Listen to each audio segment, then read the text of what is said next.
بسم اللہ الرحمن الرحیم۔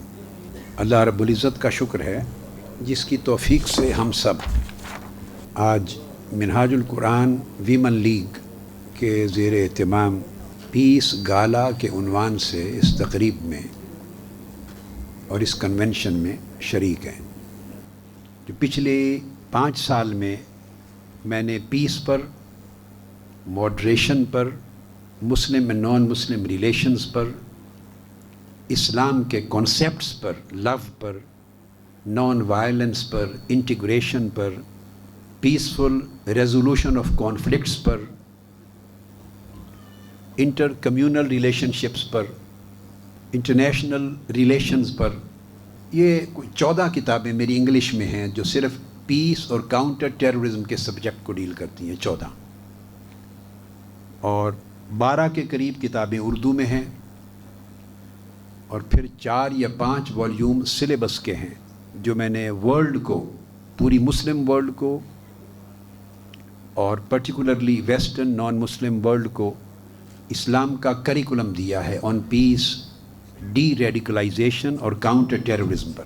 تو یہ ساری کتابیں چھپی ہوئی ہیں، اور یہ میں نے سب کتابیں لکھی ہیں 2010 میں کاؤنٹر ٹیررزم اور سوئسائڈ بومبنگ کے خلاف فتویٰ لکھنے کے بعد۔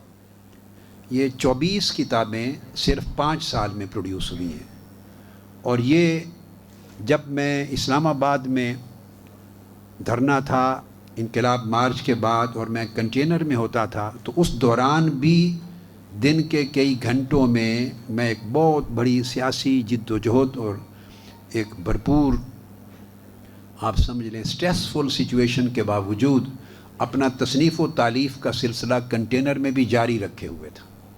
تو کئی کتابیں اس پیریڈ کے بعد بھی چھپی ہیں۔ اس وجہ سے اس سال کے جون میں 23 جون ہم نے ایک انٹرنیشنل لانچنگ سیریمنی لنڈن میں، تو وہ بڑی امپورٹنٹ ہے۔ اس میں پوری سپیچ ہے، کوئی میری 1.5 گھنٹہ کی سپیچ ہے، اور اس میں اور آفیشلز کے ہیں، ایم پیز ہیں، منسٹرز ہیں، ورلڈ وائڈ ریناؤنڈ لوگ ہیں، ان کی پھر ساری کنٹریبیوشنز ہیں۔ پیس کے موضوع پر میں نے بہت کچھ کہا ہے اور لکھا ہے۔ میں آج تھوڑا سا وقت اس سبجیکٹ پہ صرف کر کے، جتنا ٹائم میرے پاس اویلیبل ہے آلموسٹ این آور، تو اس کا زیادہ حصہ میں خواتین کے رول پہ بات کرنا چاہتا ہوں۔ ویمن رول کیا ہے سوسائٹی میں، اور جو کنفیوژنز ہیں اور مسکنسیپشنز ہیں ان کو میں قرآن و سنت اور قرآن اور حدیث اور اسلام کے حوالے سے دور کروں گا، اور وہ جو کنسیپچول کانفلکٹس بن جاتے ہیں ان کو ریزولو کروں گا، تاکہ اتھارٹیٹیو بات آپ کے سامنے آ جائے۔ آج اس کی ضرورت اس لیے بھی پیش آئی کہ اس وقت دنیا کی سب سے بڑی دہشت گرد تنظیم داعش پاکستان میں اپنی فاؤنڈیشن تیار کرنے پہ مصروف ہے۔ یہ پوری قوم تک اپنی بات پہنچانا چاہتا ہوں۔ ایک زمانے میں القاعدہ کے نام سے ایکٹیویٹیز ہوتی رہیں، پھر اور تنظیمیں وجود میں آئیں، اب داعش ہے، آئیسس۔ اور بدقسمتی یہ ہے ہم اس سبجیکٹ کے ساتھ اس طرح ریلیونٹ ہو جاتے ہیں کہ آپ نے آج کے اخبارات میں بھی اور کل کے اخبارات میں اور ٹی وی چینلز کی نیوز میں دیکھا ہوگا کہ انہوں نے سو کالڈ ریپرزنٹیٹیوز، اپنے نمائندے بھی، پیڈ نمائندے پاکستان میں مقرر کر دیے۔ میں یہ سمجھتا ہوں کہ یہ پاکستان کی سرزمین پر دہشت گردی کے خلاف جو افواج پاکستان کی مہم ہے ضرب عضب، اس کو ناکام کرنے کی ایک سازش، ضرب عضب کو ناکام کرنے کے لیے وہ ان طاقتوں کے ساتھ مل کر کھیل رہے ہیں جو عالم اسلام کو ڈی اسٹیبلائز کرنا چاہتی۔ یہ ان کے پارٹنر ہیں، اور انہیں یہاں بڑے چھپے ہوئے طریقے سے بنیادیں فراہم کی جا رہی ہیں۔ اس طرح کوئی جہاں جنگ ہو رہی ہو دہشت گردی کے خلاف، تو عالمی دہشت گرد تنظیم اس ملک میں اس طرح اپنی جڑیں بنانے کا آغاز نہیں کر سکتی جہاں کوئی نہ کوئی اسے پناہ گاہ مہیا کرنے کے لیے سرپرستی نہ کر رہا ہو۔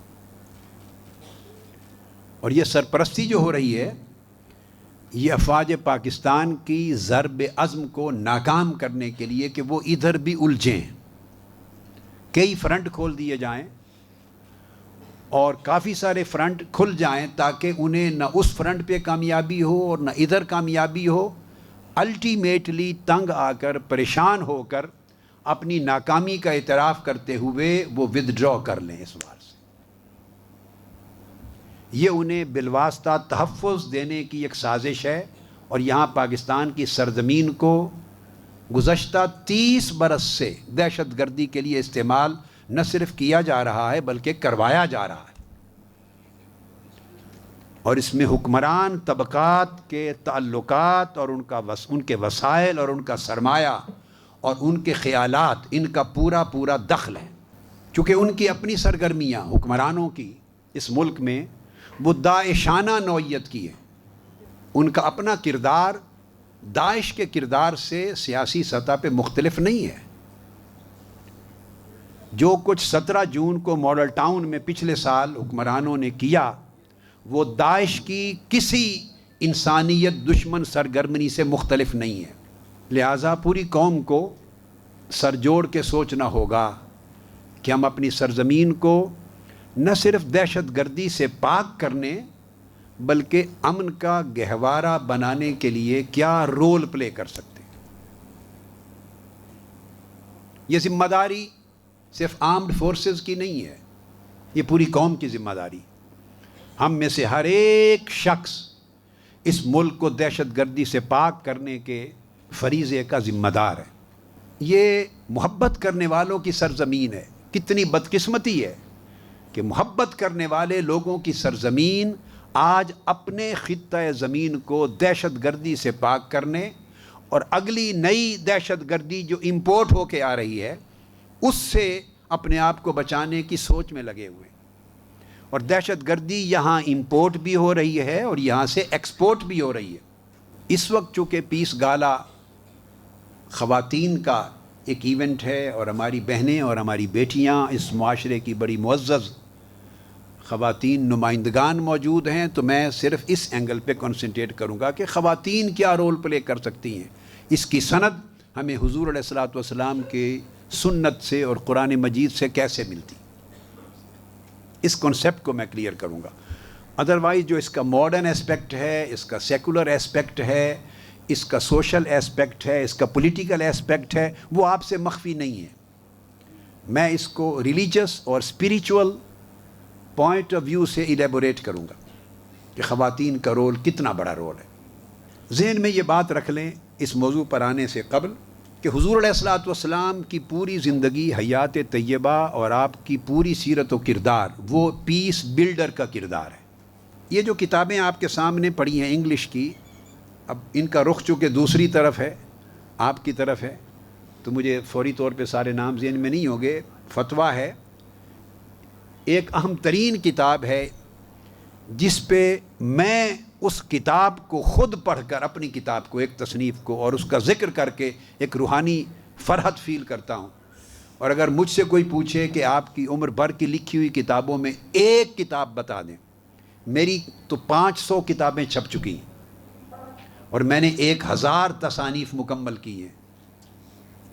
1000، 500 پرنٹڈ ہیں، پبلشڈ ورکس ہیں۔ اگر آپ پوچھیں کہ 500 مطبوعہ کتب جو پبلشڈ ورکس ہیں ان میں کوئی ایک بتائیں، تو میں وہ کتاب کا نام آپ کو بتانے لگا ہوں، محمد دا پیس میکر۔ اس کو پڑھیے۔ پھر اس میں کتاب ہوگی محمد the merciful.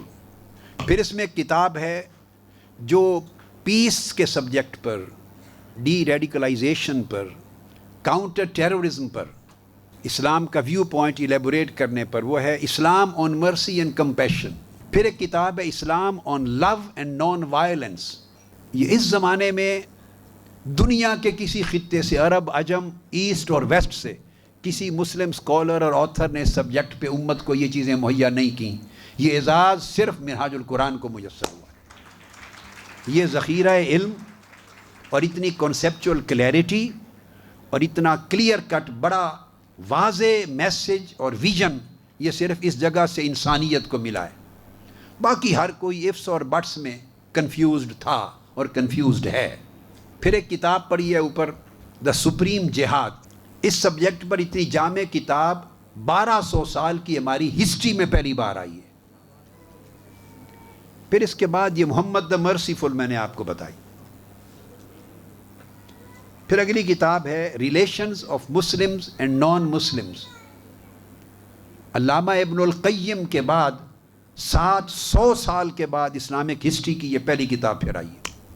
After 7 centuries relations of Muslims and non Muslims. پھر اس کے بعد کتاب ہے اسلام on serving humanity. Islam on serving humanity. کتنی ضخیم کتاب ہے کہ اسلام خدمت انسانیت کا نام ہے اسلام. اس کے اوپر 800 صفحے کی یہ کتاب. یہ وہ سب موضوعات ہیں جن پر ہم نے بھی اپنے بچپن سے آج تک دنیا کی کسی زبان میں پڑھا نہیں تھا. کسی نے یہ لٹریچر دیا ہی نہیں ہے. ہاں چیپٹرز مل جاتے ہیں, چھوٹے آپ کو بکلیٹس مل سکتے ہیں, چھوٹے چھوٹی چیزیں مل سکتی ہیں, مگر اتنا بڑا ذخیرہ, ایک نصاب, ایک علم, ایک سائنس کریٹ کر دینا, ایک سائنس, پیس کو ایک سائنس کے طور پہ انٹروڈیوس کروانا, کاؤنٹر ٹیررزم کو ایک سائنس کے طور پہ انٹروڈیوس کروانا. میں نے انگلش کی کتابیں کچھ مینشن کر دی ہیں, اس طرح اردو میں الگ ہیں اور نصابی کتابیں الگ ہیں. یہ فتویٰ ہے. ہاں یہ پیس, انٹیگریشن اینڈ ہیومن رائٹس پر آگے پڑھی. پیس, انٹیگریشن اینڈ ہیومن رائٹس. علی ذی القیاس میں نے ایسے کچھ چیزیں مینشن کر دی. یہ وہ چیزیں ہیں, میرا کام تو امت کو, پاکستانی قوم کو اور امت مسلمہ کو اور انسانیت کو لکھ کر یہ میسج دے دینا اور اپنی ایفرٹ کے ذریعے ورلڈ وائڈ ایسٹ سے ویسٹ تک اس پیغام کو پہنچا دینا. آگے اس کو گھر گھر پہنچانا, اس کو پروموٹ کرنا, اس کو ہر ایک گھر کی آواز بنانا, یہ پھر ان کا کام ہے جو ریسیو کر رہے ہیں. تو میں عرض کر رہا تھا کہ حضور علیہ الصلوۃ والسلام کا پورا کریکٹر وہ پیس بلڈر کا, پیس میکر کا کریکٹر ہے. پھر پیس کو ڈیولپ کرنے کے ڈائمینشنز ہیں. انر پیس بھی ہے اور آؤٹر پیس بھی ہے, اور اس کا ایک طریقہ ہے you can achieve this peace in your inner self and in your outer self through self purification. یہ تعلیمات سیلف پیوریفیکیشن کی صوفیاء اور اولیاء اور صالحین سے ملتی ہیں. اور اسپریچول ٹرانسفارمیشن یہ پیس کو آپ کے انر سیلف میں ڈیولپ کرتا ہے. پھر پیس سوسائٹی میں پیدا ہوتا ہے جب سوسائٹی کے تمام طبقات اور ہر انڈیویجول وہ مرسی, فارگیونیس اور ماڈریشن کی لائف اڈاپٹ کرے, درگزر کرے, معاف کرے, طبیعت میں اعتدال رکھے, انتہا پسندی ہر کام میں چھوڑے. ماڈریشن اور معافی, فارگیونیس, یہ پیس کو پھر آگے سوسائٹی میں, آپ کی لائف میں, آپ کی فیملی میں, آپ کی نیبرہڈ میں اور آپ کی سوسائٹی میں پیس کو اسٹیبلش کرتا ہے. پھر پیس کا ایک ڈائمینشن ہے کس طرح کہ پیس, ہیومن رائٹس اگر کاملاً سوسائٹی میں انفورس ہوں تو وہ پیس کو پروٹیکٹ بھی کرتے ہیں, پروموٹ بھی کرتے ہیں. ہیومن رائٹس ہماری سوسائٹی میں وہ نہیں ہے, ان میں سے کوئی شے نہیں ہے, کیونکہ حکمران اور لیڈرز, اور لیڈر میں پولیٹیکل لیڈرز بھی ہیں, ریلیجس لیڈرز بھی ہیں, علماء بھی ہیں, خطباء بھی ہیں, اساتذہ بھی ہیں, والدین بھی لیڈرز ہوتے ہیں, MNAs, MPs, ministers, chief ministers, prime ministers, president, یہ سارے لوگ جو کسی بھی کیپیسٹی میں لیڈر ہوتے ہیں, جو سوسائٹی کو, سوسائٹی کے طبقات کو, ایک فیملی کو, ایک نیبرہڈ کو, ایک کمیونٹی کو, ایک طبقے کو, ایک گروپ کو, وٹ ایور, اس کو لیڈ کرتے ہیں, انفلوئنس رکھتے ہیں, دے آر دا لیڈرز. وہ اگر یہ ساری خوبیاں انفورس کریں, امپلیمنٹ کریں, پروموٹ کریں اور سوسائٹی کو پھر ان خوبیوں کے ساتھ انٹیگریٹ کریں تو یہ ڈیولپ ہوتا ہے. ہماری کسی سطح پر پیس پروموٹ کرنے کے جو پری ریکویزٹس ہیں, جو کنڈیشنز ہیں, وہ فلفل نہیں ہو رہی. ہم اس کے اپوزٹ 180 ڈگری اپوزٹ سائڈ پہ چل رہے ہیں. ہم ہلاکت کی طرف جا رہے ہیں, تباہی کی طرف جا رہے ہیں. ہمارا نظام, اور پھر جہاں غربت برقرار رکھی جائے, تعلیم سے روکا جائے, محروم کیا جائے, انصاف نہ مہیا کیا جائے اور ظلم بڑھایا جائے, کرپشن کو عام کیا جائے, یہ ساری چیزیں وہ ہیں جو ٹیررزم کو دعوت دیتی ہیں, انتہا پسندانہ رویوں کو پروموٹ کرتی ہیں, ایکسٹریمسٹک ٹینڈنسیز کو بڑھاتی ہیں, یہ ٹالرنس ختم کرتی ہیں, یہ پیشنس ختم کرتی ہیں, یہ محبت کرنے، اپنے ملک سے محبت کرنے کا بھی جو جذبہ اس کو ختم کرتی ہیں. وہ کہتا ہے ہم ہی رہ گئے ہیں محبت کرنے کے لیے. ہر کوئی لوٹ مار کر رہا ہے تو میں کیوں نہ کروں، ہر کوئی قتل و غارت کر رہا ہے میں کیوں نہ کروں. کمزور سمجھتا ہے کہ طاقتور ظلم کر کے بچ جاتا ہے تو میں بھی طاقتور بنوں، اسلحہ اٹھاتا ہے. یہ رویے سوسائٹی کے انڈیویجولز کو دہشت گرد بناتے ہیں، مجرم بناتے ہیں. اور یہ سارے رویے سوسائٹی میں ہمارے جو لیڈر ہیں سو کالڈ، وہ ان کو فروغ دے رہے ہیں اپنے طرز عمل سے. ایک زمانہ تھا کرپشن کرنے والے بددیانت لوگ چھپ کے کرپشن کرتے تھے، انہیں شرم آتی تھی. وہ کرپشن کرتے ہوئے، برائب لیتے ہوئے، رشوت لیتے چھپ کے کرتے تھے، انہیں حرام کا مال گھر لے جاتے، شرم آتی تھی، چھپ چھپا کے کرتے تھے. اب ایماندار چھپ کے رہتا ہے، ایمانداری چھپ کے کرتا ہے کہ اس کو تانا دیا جاتا ہے. ایماندار کا دوسرا نام ہے بے وقوف. یہ ایماندار ہے، اچھا یہ ایماندار ہے، اس کا مطلب ہے اس کے پاس عقل ہی کوئی نہیں. عقل حرام خوری کا نام ہے، عقل کرپشن کا نام ہے، عقل دہشت گردی کا نام ہے. ایک وقت تھا کردار طاقت تھی، اب دہشت گردی، مال، دولت، بدمعاشی وہ طاقت ہے. ایک وقت تھا علم طاقت تھا، اب جہالت طاقت ہے. تو ہمارے رویے پورے معاشرے کو دہشت گردی کی طرف دھکیل رہے ہیں. پھر پیس کو ڈیولپ کرنے کے لیے پھر سوسائٹی میں کوہیژن کی ضرورت ہوتی ہے. Cohesion and inclusion, not exclusion. ہمارا رویہ ایکسکلوسیو ہے، ہم ہر ایک کو نکال کے ہر چیز خود کھاتے ہیں. ہم سوسائٹی میں کوہیژن پیدا نہیں کر رہے. جبکہ ریلیشنز کو ڈیولپ کرنے کے لیے محبت اور سیکریفائس، قربانی کی ضرورت ہوتی ہے. You have to sacrifice your priorities. Sacrifice کا تصور ختم ہو گیا پاکستان کی سوسائٹی میں. پھر کانفلکٹ ریزولوشن ہوتا ہے، peaceful means of conflict resolution. وہ نہیں ہے یہاں کانفلکٹ پیدا کیے جاتے ہیں. سیاست نام ہی تضادات کو پیدا کرنے کا اور دھوکہ بازی کا بنا دیا گیا.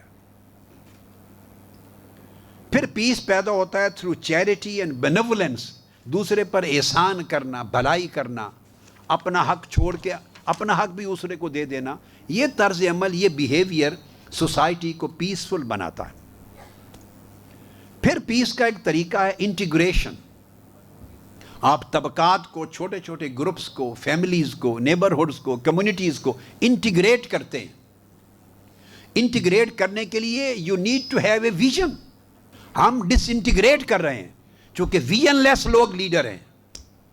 وہ لوگ لیڈر ہیں جن کے پاس نہ علم ہے، نہ ویژن ہے، نہ امانت ہے، نہ دیانت ہے، نہ کردار ہے، نہ ملک اور قوم کی محبت ہے، نہ کوئی فیوچرسٹک ان کی کوئی آئیڈیاز. ان کا ویژن صرف خود کو اور اپنے خاندان، اپنی نسلوں کو پالنا، جس کے نتیجے میں سوسائٹی میں نہ انٹیگریشن ہوتی، نہ کوہیژن پیدا ہوتا ہے. پھر پیس کو اسٹیبلش کرنے، ڈیولپ کرنے، پروموٹ کرنے کے لیے ایک سورس ہے ایجوکیشن. آپ پرائورٹی دیتے ہیں ایجوکیشن کو اور ہیلتھ کو اور بیسک جو ہیومن سروس ان کو سب سے زیادہ. ایجوکیشن پہ کوئی پرواہ ہی نہیں، کوئی خرچ ہی نہیں ہے، کوئی پرواہ ہی نہیں ہے، اس سے دلچسپی نہیں ہے. الغرض پھر اس کے بعد ریکنسیلیٹری ایفرٹس ہوتی ہیں، ریکنسیلیشنز کرتے ہیں آپ سوسائٹی میں. بہر صورت نفرتوں کو مٹاتے ہیں، اس کی جگہ محبتیں پیدا کرتے ہیں. اس سے ریکنسیلیشن ہوتی ہے، مداوا ہوتا ہے. تو پیس ایک عمل نہیں ہے صرف ایک جسٹ آئسولیٹڈ اور سیگریگیٹڈ کوئی بیہیویئر نہیں ہے. پیس ایک کولیکٹیو، کنسولیڈیٹو، ایکیومولیٹو بیہیویئر ہے جس میں بہت سارے رویے کولیکٹیولی جوائنٹ ایفرٹ کے ساتھ اسیمیلیٹ ہوتے ہیں، ایک دوسرے میں ایکیومولیٹ ہوتے ہیں، کنسولیڈیٹ ہوتے ہیں، اور پوری کی پوری شخصیت کا، ایک فرد کا اور پوری سوسائٹی کا ایک کردار جنم لیتا ہے. جب آپ قوم کا کردار پیسفل ہو جاتا ہے تو آپ کی سوسائٹی میں، گلی میں کتا بھی نہیں مر سکتا. پھر ایک بلی، ایک جانور، ایک پرندہ بھی نہیں مر سکتا. اس کا مرنا بھی آپ گوارا نہیں کرتے، کانپ جاتے ہیں. یہاں انسان کی جان لینا، وہ کسی کتے کے خون سے بھی 1000 انسانوں کو، سینکڑوں کو مار دیں، ہر روز مارے جا رہے ہیں، اپنے مقاصد کے لیے مروا دیتے ہیں. یہ درندوں کا نظام ہے، درندوں کا، جس میں انسانیت دم توڑ رہی ہے۔ اس لیے پیس گالا امپورٹنٹ ہے، اور میں بار دیگر خواتین کے رول پر کہ وہ کس طرح کنٹریبیوٹ کر سکتی ہیں، دین آپ پر کس طرح یہ ذمہ داری عائد کرتا ہے، اس پر آنے سے قبل بار دیگر مبارکباد دیتا ہوں اپنی بیٹیوں کو کہ آپ نے اہم فریضہ ادا کیا، اور میں چاہوں گا کہ آج کے مہمان اور میزبان یہ انٹیگریٹ کریں آپس میں، اور ایک جوائنٹ ایفرٹ کے لیے اس سوسائٹی کو پیسفل سوسائٹی بنانے کے لیے، پیس بلڈنگ کے عمل کے لیے، پیس میکنگ کے عمل کے لیے، پیسفل کانفلکٹ ریزولوشن کے لیے، سوسائٹی کو ماڈریٹ سوسائٹی میں بدلنے کے لیے آپ ایفرٹ کریں، مل کر ایفرٹ کریں۔ یہ ایک جوائنٹ وینچر ہے، اس ملک کو بچانا ہے، امت کو بچانا ہے، اور انسانیت کو بچانا ہے۔ اب میں اپنے موضوع کے اس دوسرے حصے کی طرف جو میرا مین کنسرن تھا وہ میں اس طرف آنا چاہتا ہوں۔ خواتین کا رول کیا ہے؟ سب سے پہلی بات بڑی اہم ہے، مگر آپ انجوائے بھی کریں گی، ایک نکتہ، یہ جو انسانی کائنات آباد ہے کرۂ ارضی پر، یہ مرد کی وجہ سے نہیں، یہ بھی عورت کی وجہ سے آباد ہوئی۔ اگر حضرت حوا نہ ہوتی تو آدم علیہ السلام کو کس نے جنت سے زمین پر بھیجنا تھا، اور کیوں بھیجنا تھا؟ اور وہ زمین پر نہ آتے تو انسانی نسل کہاں سے چلنی تھی؟ اس زمین کا انسانی زندگی کے ذریعے آباد ہونا، اس کا وسیلہ بھی حضرت حوا رضی اللہ تعالیٰ عنہ بنی۔ حضرت حوا نہ ہوتی تو حضرت آدم علیہ السلام وہ جنت میں رہنے کو پریفر کرتے۔ تو میں تو اس دنیا انسانیت کی آبادی کا کریڈٹ بھی خاتون کو دیتا ہوں۔ اب اللہ رب العزت کی آسمانی وحی انبیاء کی تاریخ بتاتی ہے، اس تاریخ میں جو آقا علیہ السلام کی بعثت سے تشریف آوری سے پہلے جو انبیاء اور رسول ہوئے ہیں، رسول، ان کی ہسٹری کے چند گلمپسز دیتا ہوں۔ اس اینگل سے قرآن مجید کو پڑھا ہی نہیں گیا۔ کس نے پڑھنا ہے؟ اگر پڑھا بھی ہو، سمجھ میں کچھ بات آئی بھی ہو، تو یہ میل ڈومینیٹڈ سوسائٹی ہے ہماری، چونکہ بیان کرنے والے وہ رول پھر مردوں کے پاس ہے۔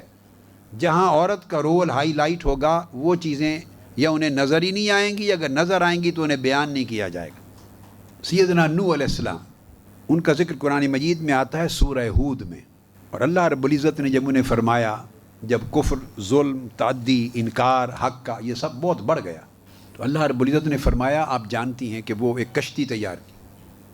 جب کشتی تیار ہو گئی تو سوال ہوا کہ اب اس میں کون سوار ہوں گے، کون پارٹیسپیٹ کرے گا اس سفر میں؟ ایک ہجرت کا سفر ہو رہا ہے، مائیگریشن ہو رہی ہے، ظلم کے خلاف نقل مکانی ہو رہی ہے، کون کرے گا؟ اس پر اللہ رب العزت نے فرمایا وَقُلْ نَحْمِلْ فِيهَا مِنْ كُلٍّ زَوْجَيْنِ اثْنَيْنِ، فرمایا کہ ہر ایک جوڑے میں سے مرد اور عورت، میل اور فیمیل، سارے جوڑے برابری کے ساتھ اس میں پارٹیسپیٹ کرائیں اور لے کے چلیں۔ گویا جو پہلا سفر خیر کے لیے ہوا اور لوگ نکلے، تو اللہ رب العزت نے ہر جگہ ہر چیز کے لیے فرمایا کہ جوڑے میل اور فیمیل اکٹھے لے کے نکلیں۔ اور تفاسیر میں آتا ہے کہ افراد میں سے، مردوں میں، جانور الگ تھے، مردوں میں 80 افراد شامل ہوئے اس کشتی میں، اس سفر میں، فرسٹ مائیگریشن، اور اس میں 40 مرد تھے اور 40 عورتیں تھیں۔ تو پہلے سفر میں عورتوں کی پارٹیسپیشن مردوں کے بالکل برابر ہے۔ اب وہ کم کیوں ہو گئی، یہ میری سمجھ میں نہیں آتا۔ میں ریلیجس پوائنٹ آف ویو سے بات کر رہا ہوں۔ اب مذہبی اینگل سے دیکھنے والے عورت کی پارٹیسپیشن کو کم کیوں دیکھتے ہیں، کم کیوں کرتے ہیں؟ اللہ کے رسول کا پہلا سفر، قرآن کا حکم ہے کہ میل اور فیمیل کو ایکول نمبر میں لے کے چلو۔ تو اسلام کی صحیح تعلیم یہ ہے کہ وہ ایکول پارٹیسپیشن ہونی چاہیے میلز اور فیمیلز کی۔ سوسائٹی اس کے بغیر زندہ نہیں رہ سکتی۔ اس کے بعد آ جاتے ہیں سیدنا ابراہیم علیہ السلام پر۔ اب ہم مسلمان ہیں، حج پہ جاتے ہیں تو کعبہ ہے، حج ہے، صفا مروہ کی سعی کرتے ہیں۔ یہ جو ارکان حج ہیں، جس میں سعی ہے، صفا مروہ ہے، جس کے بغیر حج نہیں ہوتا، یہ ارکان حج کی تشکیل اور تکمیل بھی خاتون کے مرہون منت ہے۔ اگر خاتون کا رول نہ ہو تو حج بھی نہیں ہو سکتا۔ اب آپ خواتین خود حیران ہو جائیں گی کہ یہ ہماری اتنی بڑی شان کیسے ہو گئی۔ خاتون کے بغیر حج کے ارکان ہی کمپلیٹ نہیں ہوتے۔ اور وہ کون ہے خاتون؟ حضرت سیدہ ہاجرہ رضی اللہ تعالیٰ عنہ۔ ابراہیم علیہ السلام انہیں اور ان کے معصوم چھوٹے سے بیٹے حضرت اسماعیل کو لے کے یہاں چھوڑ گئے۔ یہ بے آب و گیا ریگستان تھا، یہاں کوئی نہ پانی تھا، نہ کوئی درخت تھا، نہ سایہ تھا، نہ کھانے پینے کا سامان تھا۔ قرآن مجید کہتا ہے ربنا انی اسکنت من ذریتی بواد غیر ذی زرع، بے آب و گیا ریگستان میں چھوڑ کے جا رہا ہوں تیرے مقدس گھر کے پاس۔ گھر ابھی اس وقت بنا ہوا نہیں تھا، طوفان نوح میں ختم ہو گیا تھا۔ وہ ایک ٹیلا سا تھا، تو بعد ازاں پھر جب کھودا گیا تو اس میں کعبۃ اللہ نکلا۔ تو یہاں حضرت ہاجرہ اور اسماعیل آ کے آباد ہوئے۔ حضرت اسماعیل تو معصوم بچے تھے، یہ حضرت ہاجرہ نے شہر مکہ آباد کروایا۔ قبائل آتے، آپ ان کو آباد کرواتی۔ تو یہ مکہ شہر جس میں کعبۃ اللہ بنا، اس شہر کی آبادی کا کریڈٹ بھی خاتون کو ہے، حضرت ہاجرہ کو۔ میں آپ کو دین اسلام کی انبیاء کی پوری تاریخ دے رہا ہوں کہ کہاں کہاں کیا کیا رول رہا ہے۔ اور پھر جب حضرت اسماعیل کو پیاس لگی اور آپ کو معلوم ہے ایڑیاں رگڑیں اور آپ پانی کی تلاش میں دوڑیں، تو صفا اور مروہ 2 پہاڑیاں تھیں، 7 چکر لگائے۔ ان کے 7 چکر لگانے سے یہ کعبے کا طواف کے بعد حج کا رکن بن گیا، سعی۔ اب وہ سعی حضرت ہاجرہ کی صرف دوڑنے کی سنت پوری کرتے ہیں۔ اللہ رب العزت نے اس ایک خاتون، مقدس اور اتنی حرمت والی خاتون کے اس ایک عمل کو اتنا پریزرو کیا، اس کو حج کا حصہ بنا دیا۔ یہ رول ہے خاتون کا۔ اور اس عورت کے کردار کے بغیر کبھی حج کی تکمیل نہ ہوتی۔ اور رسول علیہ السلام نے فرمایا کہ یہ بھی احسان ہے ہماری ماں ہاجرہ کا ہمارے اوپر، اگر وہ پانی کے چشمے کو زم زم نہ کہتی تو پانی چلتا رہتا اور ساری زمین پانی سے پھر بھر جاتی۔ تو گویا جزیرہ عرب کو اور انسانوں کو اس پانی میں ڈوبنے سے بچایا بھی خاتون نے، وہ چشمہ بن گیا۔ یہ ایک ہسٹورک کنٹریبیوشن ہے، ریکگنیشن ہے اسلام کے حوالے سے، اور یہ پوری چیز صحیح بخاری میں درج۔ اس کے بعد پھر ابراہیم علیہ السلام ہی کا ذکر آتا ہے قرآن مجید میں، سورہ ہود میں۔ ملائکہ آئے حضرت لوط کی جو قوم تھی، قوم لوط، ان کی نافرمانیوں پر عذاب کے لیے۔ اور قرآن مجید میں آتا ہے وَأَوْجَسَ مِنْهُمْ خِيفَةً، ابراہیم علیہ السلام ابتداً سمجھے کہ شاید میری قوم کے لیے آئے ہیں، تو آپ کو تھوڑا سا خوف محسوس ہوا انسانی بشری تقاضوں کے پیش نظر۔ سیدنا ابراہیم علیہ السلام کو تھوڑا سا خوف، ایک ہی ایونٹ ہے۔ تو فرشتوں نے کہا گھبرائیں نہیں، ہم حضرت لوط کی قوم کے لیے آئے ہیں۔ تو قرآن مجید کہتا ہے وَامْرَأَتُهُ قَائِمَةٌ فَضَحِكَتْ، آپ کی زوجہ، آپ کی بیوی حضرت ابراہیم کی، وہ آپ کے ساتھ ہی کھڑی تھی، وہ نہیں گھبرائیں، وہ ہنس پڑی۔ اب اس ایک ایونٹ میں اجنبی کا آنا، فرشتوں کا آنا، عذاب کی بات کا سننا، یہ ساری چیزیں ایک کیفیت خوف کی پیدا کرتی ہیں، مگر ان کی جوانمردی، جرأت مندی، مضبوطی ان کے کردار کی، آپ دیکھیے کہ وہ اس سچویشن میں ہنس رہی ہیں۔ یہ ان کی انٹیگریٹی، سولیڈیرٹی کردار کی اور ان کی جرأت ہے، اس کو قرآن مجید نے اس کیفیت کو بھی بیان کیا، ہائی لائٹ کرنے کے لیے کہ ایسی جوان مرد خواتین تھیں جن کی سنگت نے انبیاء کے مشن کو مکمل کروایا۔ یہ حضرت سارہ تھی، تو ان کو پھر بشارت دی فرشتے نے کہ آپ کو بشارت دیتا ہوں، آپ کا بیٹا اسحاق ہوگا اور پھر ان کا بیٹا یعقوب ہوگا۔ اب میں قرآن مجید کے اس مقام کو یوں دیکھتا ہوں کہ ابراہیم علیہ السلام بھی موجود ہیں اور حضرت سارہ آپ کی زوجہ بھی موجود ہیں، تو مبارک بادی ہے، بیٹا تو دونوں کا ہی ہے نا، ماں اور باپ کا۔ وہ مبارک بادی باپ کو حضرت ابراہیم کو نہیں دے رہے، وہ حضرت سارہ کو، خاتون کو دے رہے ہیں مبارک بادی، کریڈٹ دینا چاہتے ہیں ان کو، اور ان کے وجود کو، ان کے ایگزسٹ کرنے کو ریکگنائز کرنا چاہتے ہیں کہ ادھر 2 لڑیاں چلی ہیں، ایک بنی اسماعیل جو حضرت ہاجرہ سے چلی ابراہیم علیہ السلام کی، اور ایک بنی اسرائیل جو ابراہیم علیہ السلام کی نسل حضرت سارہ سے چلی، ادھر بھی رول اور کنٹریبیوشن خاتون کا ہے، حضرت ہاجرہ کا مکہ آباد کر کے آقا علیہ السلام کی ولادت تک کی پوری تاریخ مرتب کرنے کا۔ بنی اسرائیل میں بھی بشارت حضرت اسحاق اور یعقوب کی، ان کا ٹائٹل اسرائیل ہے، وہ بھی خاتون کو دی جا رہی ہے۔ قرآن مجید کا یہ جو اسلوب ہے، یہ جو انداز بیان ہے کہ بشارت، کنگریچولیشن حضرت ابراہیم کو باپ کو نہیں دی، شوہر کو نہیں دی، بیوی کو دی ہے، یہ ایک انداز ہے۔ تو انداز ایسے نہیں ہوتا اللہ رب العزت کے کلام کا کہ ایسے ہی کہہ دیا، نہیں، اس کے پیچھے ایک انٹینشن، ایک آبجیکٹو، ایک ڈیوائن پلان ہوتا ہے۔ عورت کو، خاتون کو ایلیویٹ کر رہے ہیں، اس کے سٹیٹس کو، اس کی پوزیشن کو، ان کے ریکگنیشن کو، ان کے کنٹریبیوشن کو۔ اور یہ کیوں کر رہے ہیں؟ تاکہ جس قرآن میں ذکر ہو رہا ہے اس امت میں خواتین کی اس حیثیت اور اس مقام کو اعتراف کیا جائے، اور وہ سمجھیں کہ ہر نبی کی زندگی میں ان کا مشن جو کامیاب ہوا ہے نبی کا، اس میں قرآن کے کہنے کے مطابق خاتون کا رول ہے۔ اور یہ رول آج بھی اسی طرح اگر پلے ہوگا تو یہ پیغمبرانہ سنت ہے۔ پھر حضرت موسیٰ علیہ السلام، میں نے ایک آدھ نہیں دی، میں نے آپ کو نمایاں سارے مقامات گنوا دیے جتنے کے ناموں سے آپ عام طور پہ واقف ہیں۔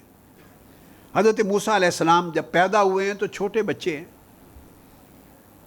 لامحالہ آپ کے والد گرامی بھی تھے، ان کے والد، ان کا نام تھا موسیٰ بن عمران، اور آپ کی والدہ بھی تھی، والدہ کا نام یوخابد یا یوخابز آیا ہے، اور نام بھی کئی منقول ہوئے ہیں۔ لیکن اللہ رب العزت نے ایڈریس اس مقام پر حضرت، جب بچپن میں خطرہ ہوا کہ فرعون مروا دے گا، قتل کروا دے گا، تو ایڈریس باپ کو نہیں کیا، حضرت عمران کو نہیں کیا، حضرت یوخابز کو کیا، حضرت موسیٰ کی والدہ کو۔ میرا مائنڈ اس طرف گیا ہے، اللہ پاک نے ایک القاء کیا ہے، وہ والد کو بھی ہو سکتا ہے القاء، میسج، مگر ڈیوائن کمیونیکیشن ہے، والدہ کو کیا ہے۔ والدہ کے رول کو ایلیویٹ کیا جا رہا ہے، اس کو سگنیفائی کیا جا رہا ہے، اس کو پروموٹ کیا جا رہا ہے، آئیڈینٹیفائی کیا جا رہا ہے۔ فرمایا اوحینا الی ام موسیٰ، ہم نے از موسیٰ کی ماں کو وحی کی، پیغام بھیجا کہ گھبرائیں نہیں، آپ دودھ پلاتی رہیں، اور جب آپ کو خطرہ محسوس ہو کہ فرعون کو پتہ چل گیا ہے تو پھر آپ اس طرح صندوق میں ڈال کے دریائے نیل میں صندوق کو ڈال دینا، گھبرانا نہیں۔ فالقی فی الیم ولا تخافی ولا تحزنی۔ تو پہلا رول یہاں اس ایک مقام پر 3 خواتین کے رول کا ذکر ہے اور کسی مرد کا ذکر نہیں ہے۔ پہلا موسیٰ علیہ السلام کی والدہ کا، دوسرا رول فرعون کی زوجہ کا، فرعون کی بیوی حضرت آسیہ بنت مزاحم۔ پھر ان کو کہا جب وہ صندوق محل کے قریب پہنچا تو یہاں قرآن مجید فرعون کا ذکر نہیں کرتا کہ فرعون نے کیا کہا، بھئی یہ کیا صندوق آیا ہے ہمارے محل کے پاس، کس نے بھیجا ہے، کیا ہوگا، اس نے بھی تو کوئی بات کی ہوگی، وہ مینشن نہیں کیا قرآن نے، اگنور کر دیا۔ جو خاتون نے بات کی حضرت آسیہ، اس کو قرآن کی آیت بنایا۔ وقالت امرأۃ فرعون، فرعون کی بیوی زوجہ حضرت آسیہ نے کہا قرۃ عین لی ولک، لگتا ہے کہ اس صندوق کے اندر جو کچھ ہے وہ میری اور تمہاری آنکھوں کی ٹھنڈک بن جائے گا۔ اس مکالمہ میں سے، ڈائلاگ میں سے خاتون کی بات کو پک کیا ہے، اور اللہ رب العزت کیوں، میں ایک ہی نقطہ اسٹیبلش کر رہا ہوں، عورت کے رول کو ایلیویٹ کیا جا رہا ہے اور نمایاں کر کے بتایا جا رہا ہے۔ اب بیٹا گود میں ہے اور خاتون کہہ رہی ہے کہ شاید ہمیں اس سے فائدہ پہنچے، ہمیں آنکھوں کی ٹھنڈک ہو اور ہم اسے اپنا بیٹا بنا لیں۔ 2 خواتین کا، حضرت موسیٰ علیہ السلام کی والدہ اور فرعون کی زوجہ، 2۔ اسی مقام پر تیسرا رول ہے، کل 3 ہی رول ہے اس پورے مقام پر، تیسری بھی خاتون، وہ موسیٰ علیہ السلام کی بہن ہے، آپ کی ہمشیرہ، ان کا نام حضرت مریم تھا۔ یہ حضرت مریم حضرت عیسیٰ علیہ السلام کی والدہ نہیں، وہ تھی، پہلے تھی۔ تو حضرت مریم وقالت لأختہ قصیہ فبصرت بہ، عن جنب وهم لا یشعرون، تو پھر ان کی بہن کو کہا کہ تمہاری ڈیوٹی یہ ہے کہ پیچھے سائیڈوں سے چھپ چھپ کے دیکھتے رہنا، یہ بچہ دودھ کسی اور کا نہیں پیے گا، جب وہ پریشان ہو جائیں کہ کسی کا دودھ نہیں پیتا اور تڑپیں تو تم ریفر کر دینا کہ میں ایک خاتون تمہیں ریفر کرتی ہوں، شاید اس کا دودھ پی لے، تو پھر اس کی ماں اس بہانے پہنچا دی جائے گی۔ تو اس ایک مقام پر 3 رول بیان ہوئے ہیں، اور تینوں رول خواتین کے ہیں۔ گنڈا پور صاحب، مجھے کسی مرد کا رول نظر نہیں آیا۔ اب مردوں نے مجھ سے ناراض نہیں ہونا، اگر ناراض ہونا ہو تو قرآن مجید سے بے شک ہوں، اگر ہو سکتے ہیں تو۔ یعنی بڑی عجب بات ہے کہ خواتین کے رول کو کتنا سگنیفائی کیا ہے قرآن نے۔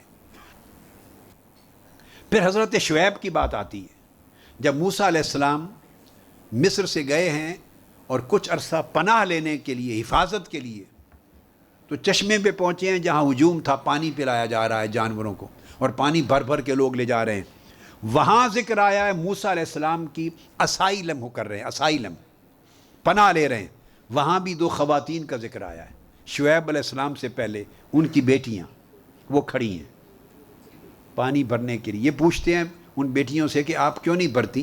اب وہاں ان کے وقار کا ذکر کیا ہے کہ کتنا پروقار شخصیت ہے ان کی۔ کہتی ہیں مردوں کا ہجوم ہے، ہم اس ہجوم میں نہیں آتی، جب وہ فارغ ہو جائیں گے تو ہم بعد میں پانی بھر لیں گے۔ پھر موسیٰ علیہ السلام نے ان کو پانی بھر کے دیا، پھر وہ گئی ہیں۔ پھر قرآن نے ذکر کیا ہے، ذکر کیا وَوَجَدَ مِن دُونِهِمْ امْرَأَتَيْنِ تَذُودَانِ، 2 عورتوں کو پایا، وہاں بھی خاتون کا رول ہے۔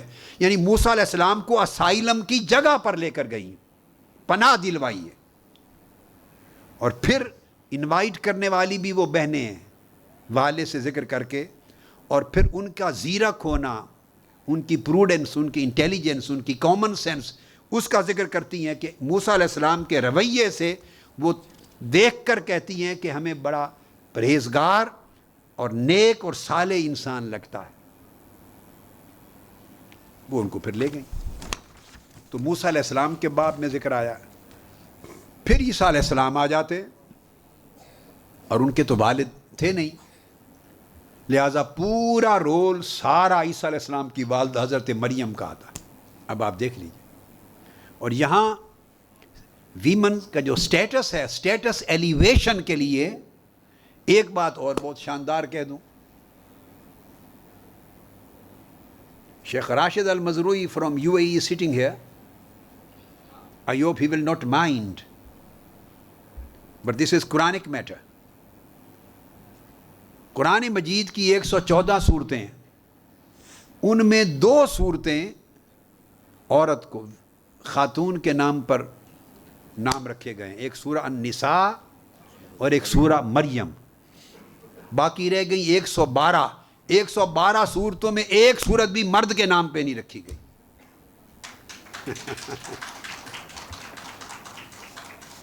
ویمن لیگ خوش ہو گئی ہے بھئی، فرح ناز بیٹے اور ویمن لیگ پوری 114 صورتوں میں ایک صورت بھی مرد کے نام پہ نہیں۔ کیوں؟ اس کا جواب تو اللہ کے پاس ہے، میرے پاس تو نہیں ہے۔ میں تو ایک ہی بات سمجھتا ہوں، چونکہ اس معاشرے میں قرآن نازل ہو رہا ہے جہاں خواتین کے سٹیٹس کو ریکگنائز نہیں کیا جاتا تھا۔ بچی پیدا ہو گئی تو زندہ اسی وقت پیدا ہوتے ہی دفن کر دیتے، قتل کر دیتے تھے۔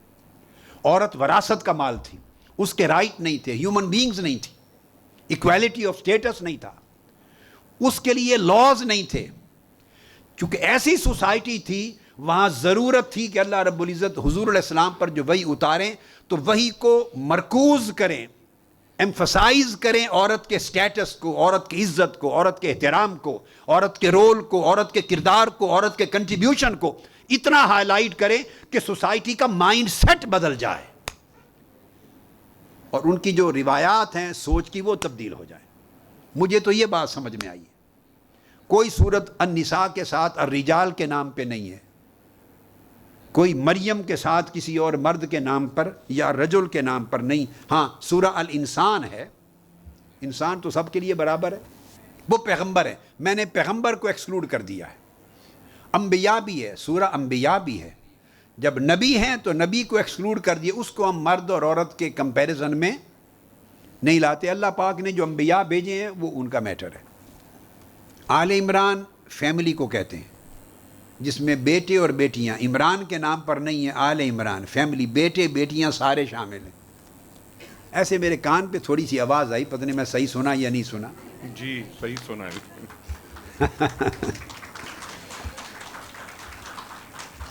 لیکن مجھے خوشی ہے کہ ہماری بہنوں اور بیٹیوں میں سے کچھ مردوں کے رائٹ کو ڈیفینڈ کرنے کی آواز آ رہی ہے۔ That's a very good sign. Attentive audience. Attentive ہے، اب اچھی بات ہے۔ میں یہی چاہتا ہوں کہ آپ انوالو ہوں اس میں، انٹریکشن ہو، آپ سمجھیں کہ میں کیا کہہ رہا ہوں۔ اب اس کے بعد میں اگلے سٹیپ پہ آتا ہوں، عورت کا رول۔ عورت کو اللہ رب العزت نے اپنے رول پہ پلے کرنے میں ایکویلٹی دی ہے۔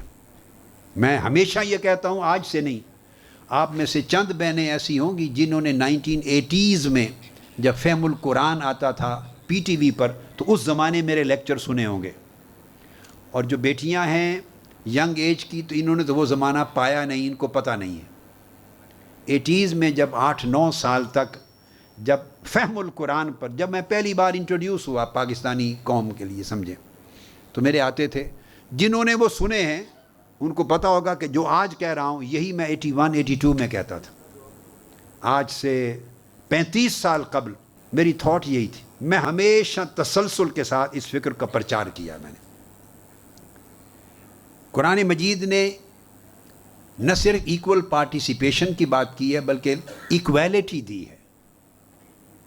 اب ایکویلٹی تخلیقی وحدت کی شکل میں قرآن نے بیان کی ہے، اس کے مختلف اینگل بیان کرتا ہوں۔ یہ جو پروڈکٹیو اور کریٹیو اوریجن ہے، جو اس میں ایکویلٹی ہے، تخلیقی وحدت میں اس کی جو یونٹی ہے۔ قرآن مجید نے کہا الذی خلقکم من نفس واحدہ، مرد اور عورت جتنے ہیں سب ایک نفس میں سے، خواہ حضرت آدم ہو خواہ وہ سیل ہو، ایک سیل میں سے پیدا کیا۔ وخلق منہا زوجہا، اسی سیل میں سے اس کا زوج، جوڑ بنایا ہے۔ وبث منہما رجالا کثیرا ونساء، اسی میں سے مرد و عورت پیدا ہوئے۔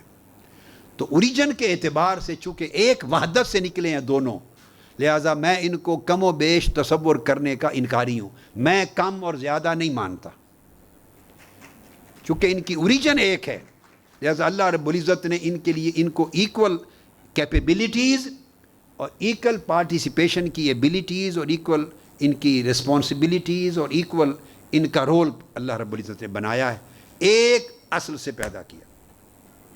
یہاں ایک بات میں ضمناً اور کہہ دوں، میڈیکل سائنس کی بات تھوڑی سی آگے، پھر اگلی آیت پہ میں چلتا ہوں۔ جب مرد اور عورت کا ملاپ ہوتا ہے اور بچہ نئی ایک نسل شروع ہوتی ہے، تو ڈاکٹرز اس بات کی تصدیق کریں گے، مجھے معلوم نہیں ہے کہ میڈیکل ڈاکٹر یہاں کوئی ہماری بہنوں میں سے یا بیٹیوں میں سے کوئی ہے یا نہیں، وہ اگر ہوں گے تو اپریشیٹ کریں گے اس بات کو، باقی آپ جن کو نہیں معلوم وہ سمجھ لیں گی۔ 250 سے 400 ملین کے قریب سپرمز مرد کی طرف سے چلتے ہیں، سفر شروع کرتے ہیں۔ 250 سے لے کر اپ ٹو 400 ملین سپرمز چلتے ہیں اس فلوئڈ میں، اور یہ جینیٹل ٹریکٹ کی طرف روانہ ہوتے ہیں، سفر کرتے ہیں اپنی منزل پہ پہنچنے کے لیے۔ ملین سارے کے سارے سپرم مر جاتے ہیں، چند ہزار یا چند سو، فیو تھاؤزنڈ یا فیو ہنڈریڈز، بعض اوقات 200-300 تک کم ہوتے، اتنے پہنچتے ہیں جا کر عورت کی طرف سے جو سیل ہے ایگ، اس تک پہنچتے ہیں۔ Out of 300 million plus and minus, چند ہزار چند سو پہنچتے ہیں، اور وہ پھر اس ایگ کو فرٹیلائز کرنے کی کوشش کرتے ہیں۔ یہ اللہ کا بنایا ہوا نظام دیکھیں کہ عورت کو اس رب نے کتنی اہمیت دی ہے۔ مرد کی طرف سے سپرم، ہر سپرم سیل ہے وہ 300-400 ملین سیل چلے ہیں، اور چند سو پہنچ کر فرٹیلائز کرنا ہے عورت کا ایک سیل۔ فرٹیلائز کرنے کی ایفرٹ کرتے ہیں سینکڑوں ہزاروں سیل، مگر ایگ فرٹیلائز ہوتا ہے صرف ایک سپرم کے ذریعے، باقی رائے گاں ہو جاتے ہیں۔ جب ایک سیل فرٹیلائز کرتا ہے تو ایگ اور وہ سپرم، اووم یا سپرم فیوز ہو جاتے ہیں، تو وہ نیا سیل بنتا ہے جس کو زائگوٹ کہتے ہیں۔ اس زائگوٹ سے پھر یہ قرآن نے کہا وَبَثَّ مِنْهُمَا رِجَالًا كَثِيرًا وَنِسَاءً، یہ وہ سیل ہے جو فرمایا خَلَقَكُم مِّن نَفْسٍ وَاحِدَةٍ، ایک سیل زائگوٹ سے سب کو پیدا کیا ہے، اور اس میں سے تمام میلز اور فیمیل آگے بڑھے۔ یہاں یہ تو اس آیت کی تھوڑی سی تفسیر، نفس واحدہ کی اوریجن ایک ہے، وہ اوریجن کیا ہے؟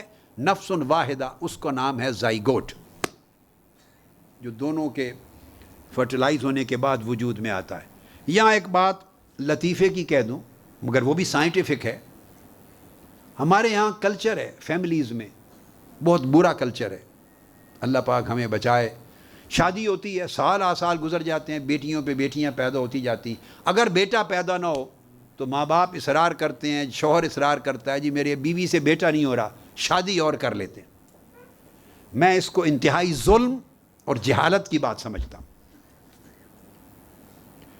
اور یہ لطیفہ میں نے اس لیے کہا کہ میں مردوں کو سمجھانا چاہتا ہوں کہ وہ جو بیٹا نہیں ہو رہا اور بیٹیاں ہی پیدا ہو رہی ہیں، اس میں آپ کی بیوی کا قصور نہیں ہے، آپ کی اپنی کمزوری ہے۔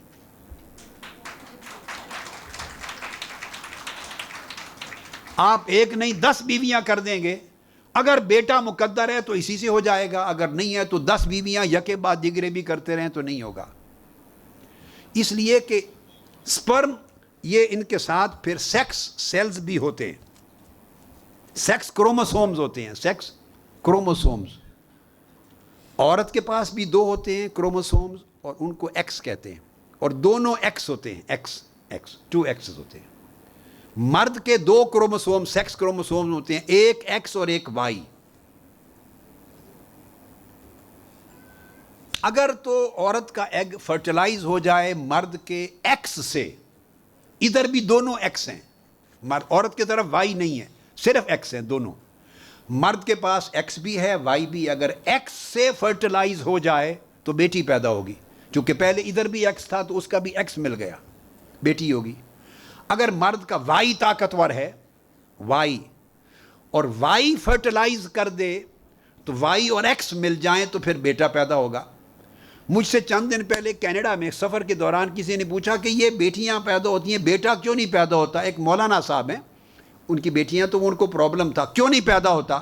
میں نے کہا مولانا آپ کا وائی کمزور ہے، آپ کا وائی کمزور ہے، بیوی بدلنے سے کچھ نہیں ہوگا، آپ کا اپنا قصور ہے، وائی کمزور ہے، اللہ کا نظام ہے، توکل کریں۔ اب یہاں میں کبھی سوچتا ہوں، یہ میرا ایک اپنا ویو پوائنٹ ہے، میرا انداز ہے سوچنے کا، کیوں اللہ رب العزت نے مرد کو ایکس اور وائی دیا ہے، عورت کو دونوں سیکس کروموسومز ایک ہی ایکس اور ایکس ہی دیا ہے؟ یہ اب ہر کوئی اپنے انداز سے سوچے گا۔ مرد کو ایکس اور وائی دینے کا مطلب ہے ورائٹی دی ہے، دونوں کی خوبیاں ہیں دونوں طرف۔ مرد میں ایکس اور وائی کو ہونے کا مطلب ہے ورائٹی دی ہے۔ عورت کے دونوں سیکس کروموسومز ایکس ہونے کا مطلب ہے اس کو استقامت زیادہ دی ہے۔ تو عورت کے کردار میں استقامت مجھے اس نقطے سے زیادہ نظر آتی۔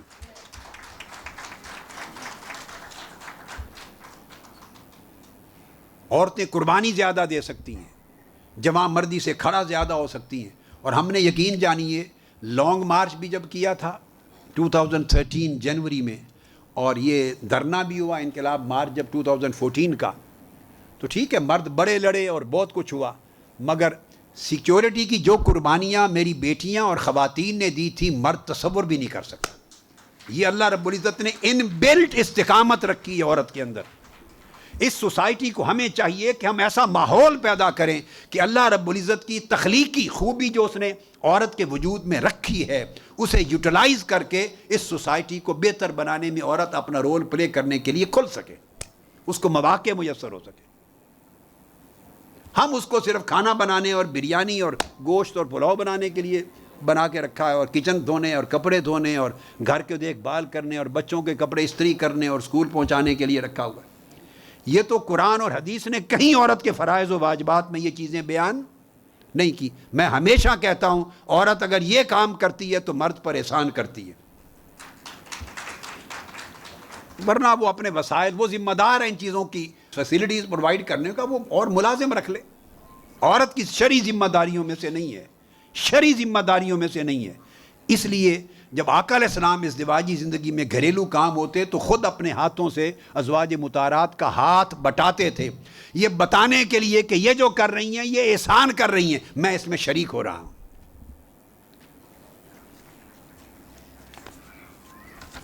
تو قرآن مجید نے اس کے بعد پھر آگے ایک اور بیان کیا، اور وہ ارشاد فرمایا وَلَهُنَّ مِثْلُ الَّذِي عَلَيْهِنَّ بِالْمَعْرُوفِ. یہاں میں جو ایکویلٹی کی بات کرتا ہوں کہ رول پلے کرنے میں عورت مرد کے برابر ہے، اس کو ایکول چانسز ہونے چاہیے. اور ویسٹرن ورلڈ میں تو اب یہ ہے کہ جو پروڈکٹیو کام خواتین کر رہی ہیں ان دفاتر میں اتنا مرد نہیں کر رہے. ریسیپشنسٹ جس جگہ جائیں عورت ملے گی آپ کو، بزنس ہر جگہ وہ ڈیل جب کرتی ہیں خاتون تو وہ زیادہ بہتر طریقے سے ڈیل کرتی ہیں ایز کمپیئر ٹو میل. اس طرح کوئی بھی فیلڈ ہو خواتین بہت آگے، جہاں موقع ملتا ہے انہیں اپنی صلاحیتوں کے بروئے کار لانے کا وہ اپنی بیسٹ ایبیلٹیز دکھاتی ہیں. ہماری سوسائٹی اسے ریئلائز کرنا چاہیے، اور میں یہ قرآن کا اور حدیث کا اور سنت نبوی کا کنسیپٹ ڈیولپ کر رہا ہوں. اس لیے میں نے آپ کو کہا کہ منہاج القرآن ویمن لیگ ہماری بیٹیوں کے ساتھ آپ بیٹیاں اور بہنیں انٹیگریٹ کریں. یہ ڈیفرنٹ ویژن آف اسلام کی تحریک ہے. یہاں جو ویژن ہے اسلام کا وہ بڑا آل ٹوگیدر ڈیفرنٹ ہے. اس میں کام کریں گی مل کے آپ کو مزہ آئے گا اور آپ ایکچوئل کنٹریبیوٹ کریں گی. قرآن مجید نے کہا کہ یہاں برابری ہے، عورتوں کے لیے جو دیا گیا ہے وہ مردوں کے لیے ہے. جو مردوں کی ذمہ داری ہے اس طرح کی عورتوں کی ذمہ داری ہے، اور ذمہ داری کے حساب سے برابر جو ان کو حقوق ہیں وہ ان کو حقوق ہیں. وَلَهُنَّ مِثْلُ الَّذِي عَلَيْهِنَّ بِالْمَعْرُوفِ. اب اس میں قرآن مجید نے اس چیز کو کئی مقامات پہ ایلیبوریٹ کیا. مثلا کہا ان المسلمین والمسلمات. اب قرآن کا انداز دیکھیے، مسلمان مرد مسلمان عورتیں، مومن مرد مومن عورتیں، فرما بردار مرد فرما بردار عورتیں، صدق والے مرد صدق والے عورتیں، صبر والے مرد صبر والی عورتیں، عاجزی والے مرد عاجزی والی عورتیں، صدقہ خیرات کرنے والے سخی مرد اور سخی عورتیں، روزہ دار مرد روزے دار عورتیں، حفاظت کرنے والے مرد حفاظت کرنے والی عورتیں. آپ دیکھیے قرآن مجید کی یہ جو سورہ ہے سورہ احزاب، اس کی آیت نمبر 35، سارے رول ایک آیت میں اکٹھے مینشن کر دیے ہیں، اور ہر رول میں قرآن نے میل اور فیمیل کے جوڑے کے طور پہ پورے کی آیت میں بیان کیا. یہ متعین کرتا ہے کہ عورت پر ذمہ داریاں کیسی ہیں، ایکویلٹی آف رول کیا ہے، اور کس طرح وہ سوسائٹی میں اللہ اور اس کے رسول چاہتے ہیں کہ وہ کنٹریبیوٹ کرے. اب وہی اترتی آقا علیہ السلام کے اوپر، وہی لا محالہ گھر میں ہی بیٹھے ہوتے تھے. جب آپ سفر پہ نہیں ہوتے تو خواب حضرت عائشہ صدیقہ کا گھر ہے یا حضرت حفصہ کا گھر ہے یا جن کا بھی ہے تو بیٹھے ہوتے تھے گھر، وہی آقا علیہ السلام پہ اتر رہی ہے. مگر قرآن مجید کس طرح ایلیویشن کر رہا ہے ویمن سٹیٹس کی. قرآن کہتا ہے وَاذْكُرْنَ مَا يُتْلَى فِي بُيُوتِكُنَّ مِنْ آیَاتِ اللَّهِ وَالْحِکْمَةِ. تم ان آیتوں کو اور سنت حکمت کو جو تمہارے گھروں میں اے خواتین ازواج تمہارے گھروں میں تلاوت کی جاتی ہیں یاد رکھا کرو. یعنی وہی حضور پہ اتری ہے اور ذکر کیا جا رہا ہے خواتین کا ازواج کا کہ جو تمہارے گھروں میں میسج آئے ہیں ان کو یاد کرو. یعنی گھروں کو حضور علیہ السلام کے گھروں کو ان کی ازواج کے ساتھ ریلیٹ کر کے نسبت دے کر ان کے سٹیٹس کو ایلیویٹ کیا جا رہا ہے، اہمیت دی جا رہی ہے. اور پھر دین اسلام کے احکام پر عمل درآمد کے لیے فرمایا ما کان لمؤمن ولا مؤمنۃ اذا قضى اللہ ورسولہ امرا، مومن مرد ہو یا عورت. پھر قرآن مجید نے کہا کنتم خیر امت، تم سب مرد ہو یا عورتیں اچھی امت ہو، نیکی کا حکم دینا، نیکی کو فروغ دینا، برائی کو روکنا، ایمان لانا. امت کی جتنی فضیلتیں بیان کی اس میں مرد اور عورت برابری کے ساتھ شامل ہیں.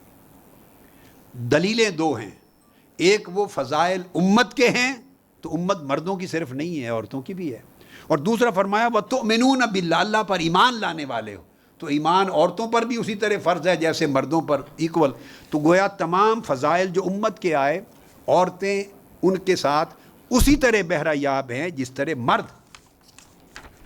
اس طرح قرآن نے کہا المؤمنون والمؤمنات بعضهم اولیاء بعض، مومن مرد ہو یا مومن عورتیں، یہ سب ایک دوسرے کی مدد کرنے والے ہیں۔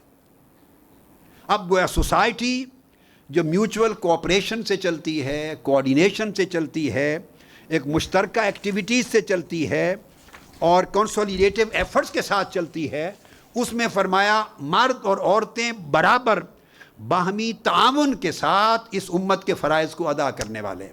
یہی وجہ ہے کہ حضور علیہ الصلوۃ والسلام کی سیرت طیبہ میں ڈے ون سے پہلا جو شہادت ہوئی ہے مکہ میں وہ حضرت سمیہ، وہ خاتون ہے، پہلی شہادت اسلام کی تاریخ۔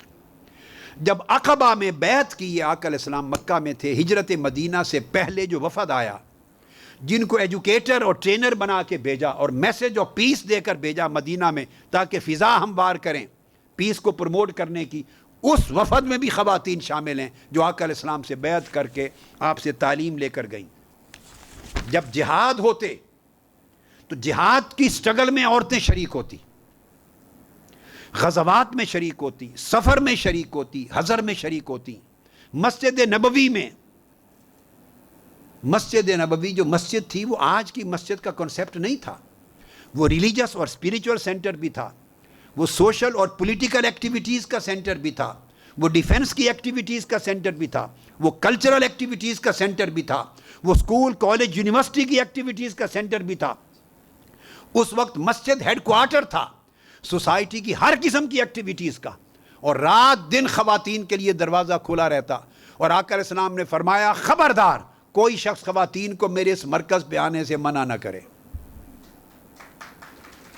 وہ حضور علیہ السلام ایجوکیٹ کرتے تو صحابہ کے ساتھ صحابیات مل کر بیٹھی ہوتی، نماز پڑھتے تو خواتین شریک ہوتی صفوں میں، چھوٹے بچے پیچھے بیٹھے ہوتے، کسی چھوٹے بچے کے رونے کی آواز آتی تو حضور علیہ السلام نماز کو شارٹ کر دیتے تھے کہ اس کے رونے سے اس کی ماں کا دل دکھ رہا ہوگا، میں نماز مختصر کروں تاکہ بچے کو گود میں اٹھا لے۔ ہر نماز صحابہ کے ساتھ صحابیات اس میں شامل ہوتی، ایجوکیشن کے حلقات ہوتے، تعلیم کے تو خواتین شامل ہوتی، اور ہر میٹر میں خواتین کا پورا ایک رول ہوتا۔ جہاد پر جاتی خواتین، سیکیورٹی کی ڈیوٹی دیتی، احد میں، خندق میں، ہر جگہ پر خواتین، بدر میں مریضوں کی تیمارداری کرتی، زخمیوں کی مرہم پٹی کرتی، ڈیفینسو رول پلے کرتی، حنین میں اور احد میں حضور کا ڈیفینس کر رہی تھی سیکیورٹی خواتین۔ آقا علیہ السلام نے اتنا اوپن رول عطا کیا ہے ان کو، اور تعلیم کے اعتبار سے بھی پھر اپنا وہ کردار ادا کرتی۔ تعلیم کے اعتبار سے آپ اندازہ کریں کہ جب حضور علیہ السلام کی تعلیم اور احادیث جب آپ نے آگے امت تک ہم تک پہنچائیں تو ان میں حضرت عائشہ صدیقہ نے 2200 سے زیادہ حضور کے کمانڈمنٹس آگے پروموٹ کیے، اور 100 صحابہ کے قریب آپ کے شاگرد ہیں۔ حضرت سلمہ نے علم کو آگے پہنچایا، حضرت حفصہ نے، میمونہ نے، حضرت جویریہ نے، حضرت سودا نے۔ 700 سے زیادہ صحابیات ہیں جنہوں نے نالج، پروفیٹک نالج کو امت تک پروموٹ کیا اور آگے روایات ہم تک پہنچی ہیں۔ مور دین 700 صحابیات ہیں، اور بخاری اور مسلم سمیت کتابیں ہیں۔ پھر اس کے بعد آگے صحابیات خواتین، اور پھر تابعین میں، پھر تابعات میں امرہ بنت عبد الرحمن، ام علی تقیہ، ام محمد زینب، اور یہ خواتین خلدیہ بنت جعفر۔ الغرض ایک طویل فہرست ہے، ایسی محدثات ہیں کہ امام عسقلانی کہتے ہیں کہ امام بخاری کی اسانید میں ان کی کچھ شیخ خواتین ہیں، صحیح مسلم کی سند میں ان کی شیخ خواتین ہیں، ابو داؤد اور ترمذی میں خاتون شیخ سے سندیں لی ہیں۔ حضرت سیدہ نفیسہ مصر میں محدثہ تھیں، امام شافعی دیوار کے ساتھ کھڑے ہو کر ان کا درس حدیث سن کے نوٹس لیتے تھے، امام شافعی۔ اور بڑی بڑی خواتین عمر بھر سفر کرتی تھی نالج کو اٹین کرنے میں، اور ہزاروں مرد علماء، محدثین، فقہا، کئی محدثہ خواتین کی مجالس میں شریک ہو کے علم لیتے۔ 80 خواتین امام ابن عساکر کی استاذ ہیں، یونیورسٹیز آباد تھی ان سے۔ میں آپ کو 1000 سال پہلے کی تاریخ بتا رہا ہوں، آج جدید دور کا نہیں کہ آج ایک ویژن آ گیا ہے، اوپننس آ گئی ہے، اویئرنیس آ گئی ہے، نہیں، اسلام چلا اس طریقے سے تھا۔ حضور علیہ السلام نے مدینہ پہنچ کر ایجوکیشن کا جب نظام وضع کیا، سسٹم آف ایجوکیشن، تو رائٹنگ اور ریڈنگ کے لیے ٹیچر مقرر کیے، تو بلازری ایک ہسٹورین ہے، بلازری، امام بلازری لکھتے ہیں کہ 50% میل تھے جن کو آقا علیہ السلام نے پڑھانے اور لکھانے کا بندوبست کیا تھا، 50% فیمیلز تھی۔ اسلام کی تاریخ حضور علیہ السلام کے دور میں اس طرح ایکول پارٹیسپیشن کے تصور میں شروع ہوئی تھی، ان کے حلقات تھے، اور وہ اسلام کے کلچر کو پروموٹ کرنے میں، نالج کو پروموٹ کرنے میں، سائنٹیفک اچیومنٹس کو پروموٹ کرنے میں، اسپریچویلٹی کو پروموٹ کرنے میں برابر حصہ لیتی رہی ہیں، اور ذمہ داریاں حضور علیہ السلام نے مقرر کی تھی اپنے دور میں، سیدنا فاروق اعظم نے مقرر کی، مین آفیسز دیے، اور خواتین پھر ان کے انچارج تھیں اور وہ رپورٹ دیتی تھی۔ پارلیمنٹ کی ممبر تھی سیدنا فاروق اعظم اور خلفائے راشدین کے دور میں خواتین۔ سیدنا عمر فاروق ایک لیجسلیشن لانے لگے کہ مہر کو لمٹ کر دیں، تو خاتون جو ممبر پارلیمنٹ تھی صحابیہ کھڑی ہو گئی، کہا اے عمر امیر المومنین، قرآن نے لمٹ نہیں فکس کی، آپ کون ہوتے ہیں فکس کرنے والے؟ حضرت عمر نے اپنا بل واپس لے لیا اور کہا قد اصابت امراتن وخطا امراؤن، کہ مرد خطا کھا گیا اور عورت صحیح نتیجے پر پہنچی۔ امریکہ میں تو یہ رائٹ آف بلز میں اس پچھلی صدی میں جا کر خواتین کو ووٹ آف رائٹ ملا ہے، ووٹ ٹو رائٹ، 1921 کے قریب بل آف رائٹس پاس ہوا ہے۔ امریکہ اور مغرب میں تو عورتوں نے لڑ کے جنگ لڑ کے اپنے حقوق منوائے ہیں۔